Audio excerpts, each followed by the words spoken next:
If you get this connection error in Umamusume Pretty Derby, then in this tutorial, I will guide you on how to resolve this problem. So make sure to follow these instructions very carefully. Now that this connection error mean in Umamusume Pretty Derby.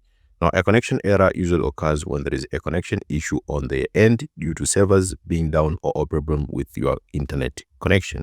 So this in most cases can occur when their servers are down, which is the end for this case, or a problem with your internet connection. You can join their Discord. I'll provide the link on the description of this video. Also click to that link to come to this page here. Make sure to come here to the announcement section.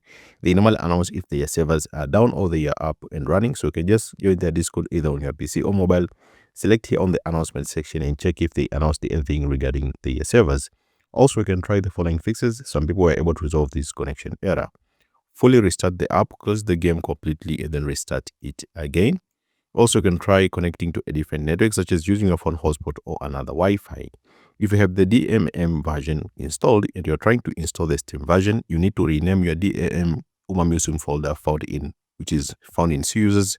Your name here, AppData LocalLow Cygames. You can just change it to something like Umamusume 1. So if you have the DMM version installed and you're trying to install the Steam version, you need to rename your DMM Umamusume folder found in this location here. You can just change it to something like Umamusume 1. After renaming this folder, start the Steam version and it will install as intended. So make sure to follow these instructions here very carefully. If it's still not working, I highly advise you to open a support ticket. Maybe follow all the instructions here correctly, but you're still facing the connection error. Join their Discord. The link will be available in the description of this video. Select here on the help page here on the server information, select help, and then just open a support ticket by selecting here contact staff or moderation help, and they can help you regarding this connection error. But in most cases, if you follow all the instructions here correctly, you'll be able to resolve this issue. So thanks so much for watching this video and see you next time.